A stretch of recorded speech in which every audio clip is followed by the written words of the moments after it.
भारत रत्न बाबा साहब डॉक्टर भीमराव अंबेडकर जी के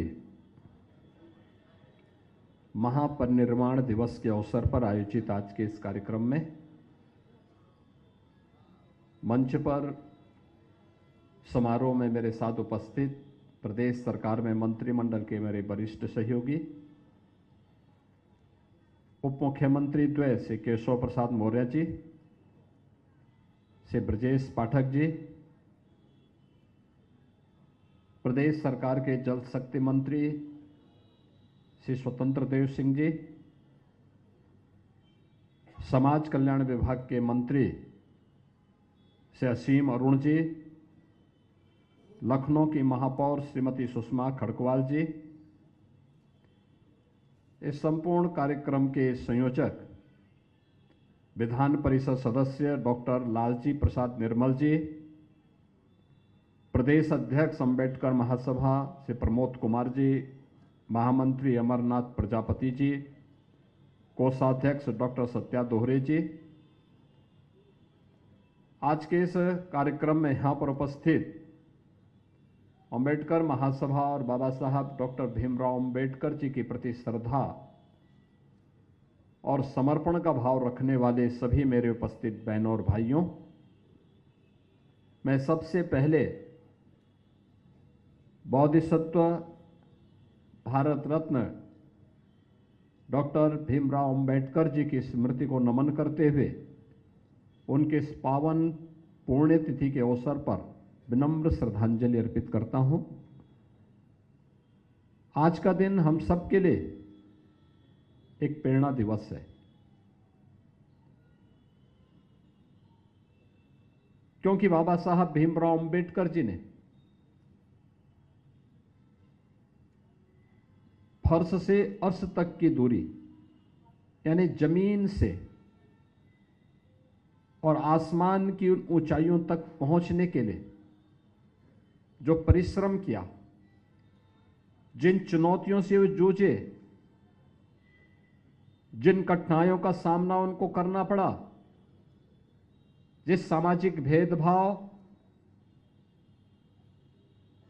कि उन रूढ़िगत विषमताओं से जकड़े हुए समाज से उभर करके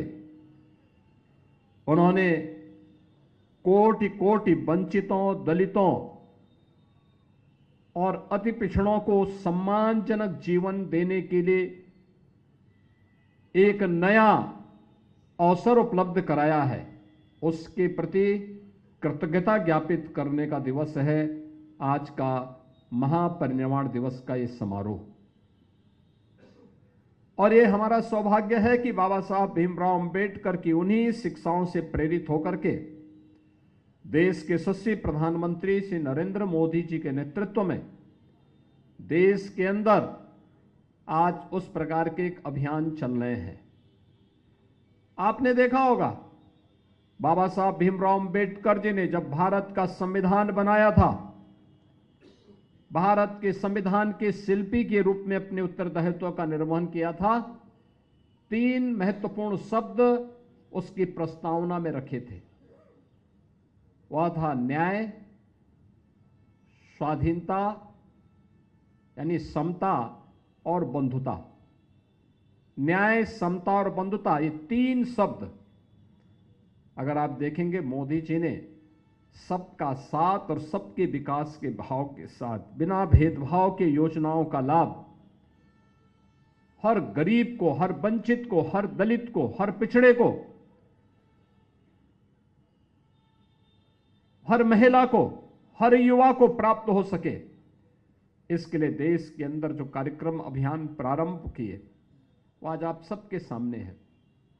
गरीब को राशन की सुविधा का लाभ हो,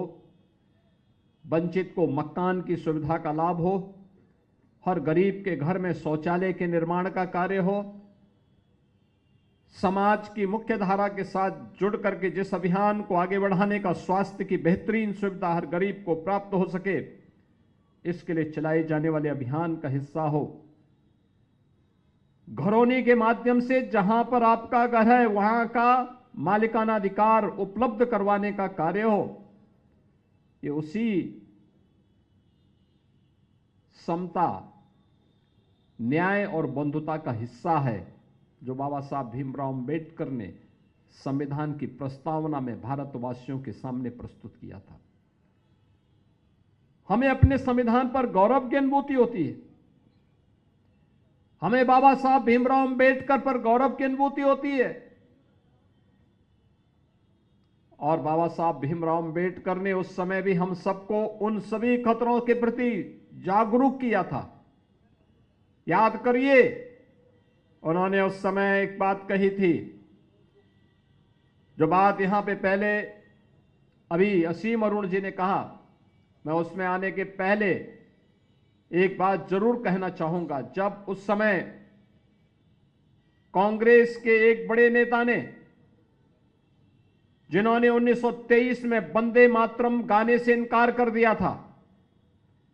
कांग्रेस के अध्यक्ष के रूप में रहते हुए, और जब वह अंतिम समय उनका आया तो उन्होंने इच्छा व्यक्त की थी कि मेरी इच्छा है कि मैं यरूशलेम में मरूं। बाबा साहब ने तब एक टिप्पणी की थी कि जो व्यक्ति भारत की धरती पर पैदा होकर के भारत की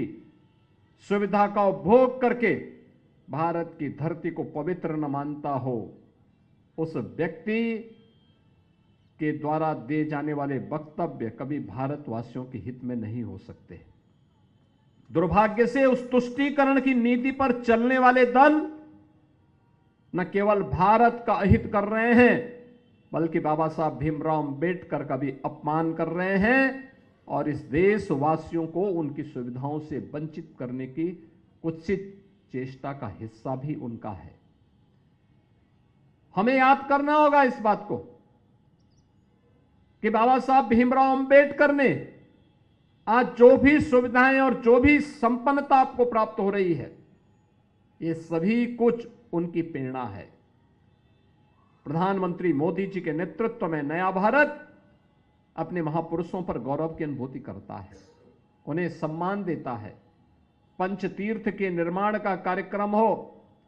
या अनुसूचित जाति, जनजाति और पिछड़ी जाति के छात्रों को मिलने वाली स्कॉलरशिप और अन्य सुविधाएं, ये उसी क्रम का हिस्सा है। अभी यहां पे कार्यक्रम के संयोजक श्री डॉक्टर लालजी प्रसाद निर्मल जी कुछ बातें कह रहे थे। उनके द्वारा कहा जा रहा था कि जो चतुर्थ श्रेणी के कर्मचारी हैं या संविदा के कर्मचारी हैं, सफाई कर्मचारी हैं, उनको उचित मानदेय मिले। हमारी सरकार ने तय कर लिया है, हमारी सरकार ने तय कर लिया। उसके लिए हमने एक कारपोरेशन का गठन भी कर लिया है और मुझे लगता है कि अगले 1-2 महीनों के अंदर ही यह सुनिश्चित हो जाएगा कि हर चतुर्थ श्रेणी के कर्मचारी को, हर सफाई कर्मचारी को, हर संविदा के कर्मचारी को न्यूनतम मानदेय देने की गारंटी सरकार उसको उपलब्ध करवा देगी।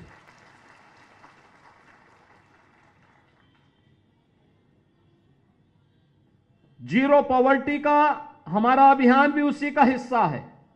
अभी भी जो वंचित है, जो सुविधा का लाभ नहीं प्राप्त कर पाया है, अनुसूचित जाति, जनजाति, अति पिछड़ी जाति के, गरीबों के, उन सभी तबकों को चिन्हित करने का कार्य हमारा लगभग फाइनल हो चुका है। इस समय उनके किसी के राशन कार्ड बन रहे हैं, किसी के लिए पेंशन के कार्ड बन रहे हैं, किसी को अन्य सुविधाओं का लाभ उपलब्ध करवाया जा रहा है।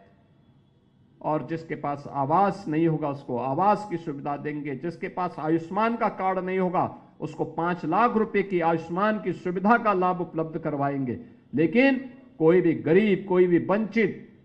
अभावग्रसित नहीं रहेगा। उसको सभी प्रकार की सुविधाओं से संपन्न बनाने का काम ये डबल इंजन की सरकार आज कर रही है और उस अभियान को आगे लेकर के कार्य करेगी। आज हमारी सरकार एक अन्य महत्वपूर्ण निर्णय लेने जा रही है और वह निर्णय है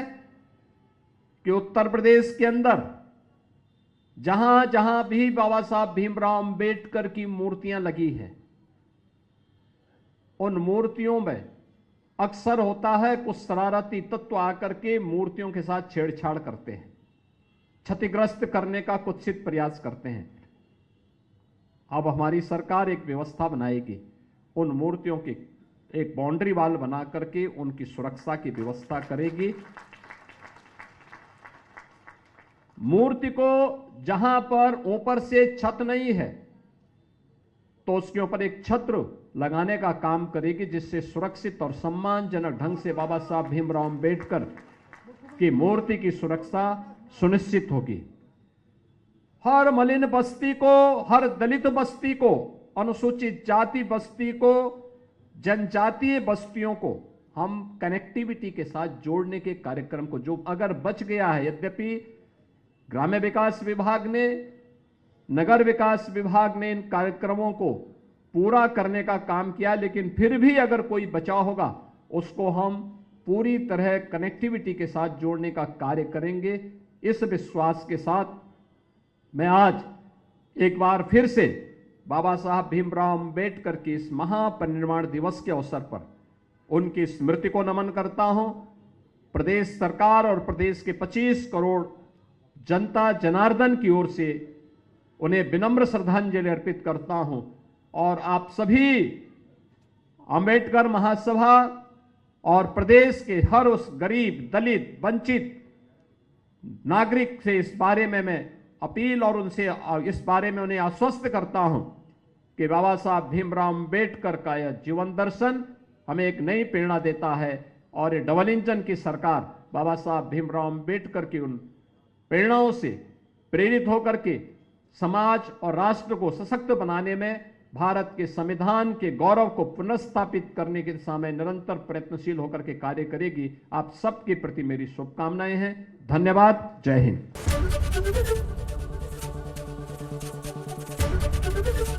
एबीपी गंगा, खबर आपकी, जुबान आपकी।